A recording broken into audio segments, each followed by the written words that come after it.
Expectation number 2. PA school is all sunshine and rainbows. Well, you could definitely have that expectation just scrolling through your IG feeds. What's going on, fam? Happy New Year. Hope y'all are doing well, staying safe, grinding towards your goals, hungry for success. Because you know what time it is? It's time to eat. Let's get it. I gotta hit the beat. I gotta hit the beat. I gotta hit the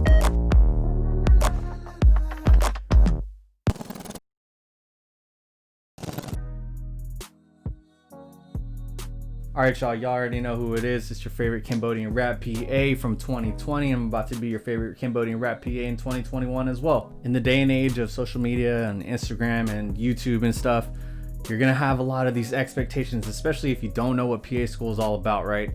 Me, myself, I came in thinking like it was one way and it was totally a different way. So this video right here is gonna be the expectations versus the reality of PA schools. So before we dive right into it, go ahead and give this video a thumbs up. It helps with the YouTube algorithm. It helps with building this channel for others to use as a resource. And you know what? It's free. So why not? First expectation is you have to learn everything in PA school. Now, I know we've all heard the analogy. PA school is like drinking water out of a fire hydrant, a fire hose, whatever you want to pick, right? And it's in reference to the sheer amount of volume you're expected to know and expected to learn in such a short amount of time. Is it possible to know everything? Maybe. I personally thought it was mandatory to know every single detail of every single disease process, mechanism of action for medications. And initially coming into PA school in the first couple weeks, I was getting overwhelmed. And then I realized you can't know everything. There's high yield things that you should know very well, but at the same time, you don't have to get lost in the weeds of all the small, minute details. If we were to carry ourselves as knowing everything, that's 1, arrogant, 2, dangerous, and 3, just inefficient. This is why we have resources to look things up, to consult with our collaborating physicians, with our PAs, NPs, nurses, MAs, techs, pharmacists, other specialists, right? This is why we work in a healthcare team as opposed to just a solo person. You're expected to know what you need to know. A, to pass your exams, B, pass the pants, and C, become a competent clinician in order to take care of your patients. But by no means should you feel the need to know everything. In other words, be efficient and effective with your studying. Expectation number 2. PA school is all sunshine and rainbows. Well, you could definitely have that expectation just scrolling through your IG feeds. You'll see these aesthetically pleasing layouts with their study material and their stethoscopes on the side and form-fitting scrubs, and everybody's smiling in all the pictures, right? But what you don't see is the copious amount of coffee, all the tests, stress, and anxiety going into your module exams, into your OSCEs, into the pack rat, the pants, right? And especially out in rotations when we're seeing our first patients, people usually talk about, recapping how they love the rotation and stuff, but they don't really talk about, oh my gosh, the anxiety building up to going see your first patients, to, working in a clinical setting that you're not familiar with.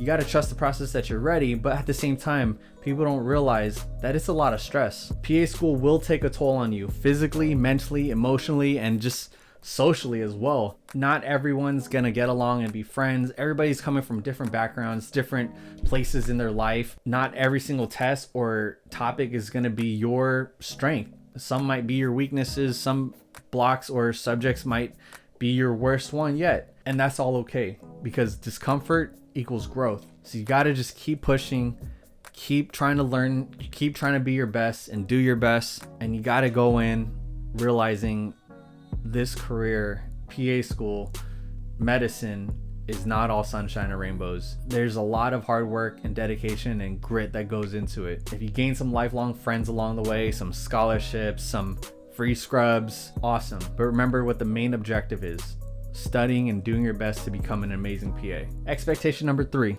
On the contrary, I'm not gonna have a life outside of PA school. All right, yes, the rigors of PA school and your schedule with the extra time studying is pretty much like a full-time and overtime job, and you're gonna get minimal sleep. But if you do prioritize your sleep schedule and are very strong with your time management, you can get your full night's rest, and still be effective and efficient when you're studying. You'll have free time before you start PA school, so it's highly advisable that you chill and just essentially reset your brain for PA school. But I do recommend brushing up on some anatomy and physio and medical terminology going into PA school.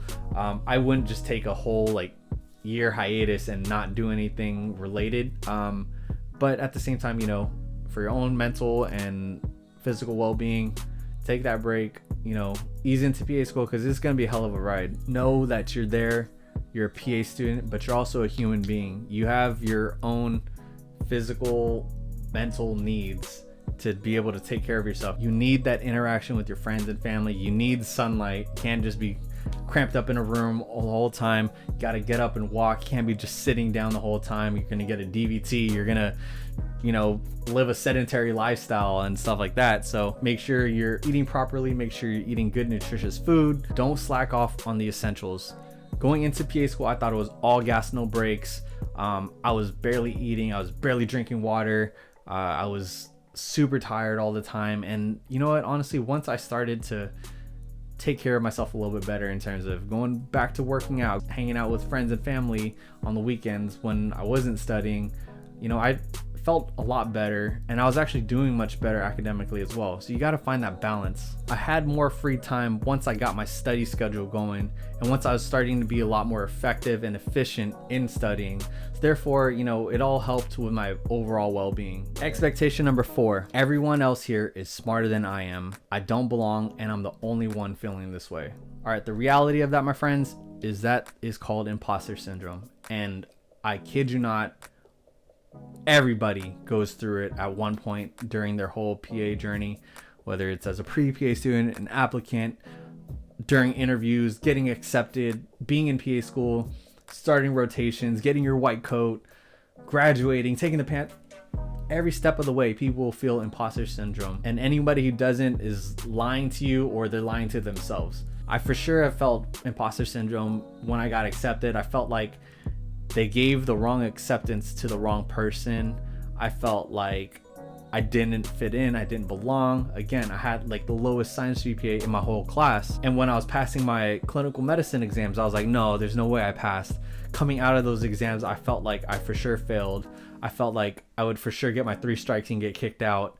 But you know, I never did. And passing all those exams, passing, you know, the pants, it just goes to show you got to have confidence in yourself. You got to have that faith that you put in all that work and you belong and you deserve to be there, right? You earn that spot into your PA program. You earn the right to become a PA student. And, you know, once you pass that exam, once you graduate, you've earned that right to call yourself a PAC. And honestly, I still sometimes battle about it. You know, every so often, I'm always feeling like I didn't belong in PA school. I don't belong in the profession. And I felt like others didn't think I deserved to be where I'm at. And honestly, that might have been the reason why I was always trying to do the most. I was trying to apply for all these scholarships and get all these scholarships, and I still felt like I didn't deserve it, right? And I was also like working hard and trying to do all this extra stuff, again, to try to prove myself. But the $1 million question is, to who? I already proved to admissions committee that I belonged after getting that acceptance. I already proved to my parents that, you know, I can do this and they can be proud of me. I already proved it to myself that, you know, I was able to study and put in the work and get to where I need to be and pass my exams and become successful. Later on, I shifted my mindset and mentality, and instead of questioning whether or not I deserved it, it was more so a question of, am I going to be grateful for this opportunity or just let it slip past? I chose the former, and I made the most out of every single opportunity that I was given. And again, it's going to be normal for you to feel like that shock phase of, wow, I made it. I got that interview. I got that acceptance. I passed didactic year. I passed the pants. And that's all a part of the game. But just know that you belong. You're capable, and you're gonna be a successful PA one day. All right, y'all, thanks so much for watching. I hope y'all found this video helpful. If you did, again, give this video a thumbs up. But I also want to know, what other expectations do y'all have for PA school? Hopefully I can go through, answer them, and give you the reality of it. If you're new to this channel, go ahead and hit that subscribe button, turn on those notifications, because I'm dropping so much more content to help y'all out, to get y'all from pre to C, from PA student to PAC, getting y'all from dreaming about becoming a PA to where I'm at right now. And yeah, the time's gonna fly by. The years are gonna go by already. So you might as well put in the work, right? So again, stay safe, be healthy, keep grinding towards your goals, keep hustling towards your dreams. And you know what? I'm about to make like a baby and head out. Peace.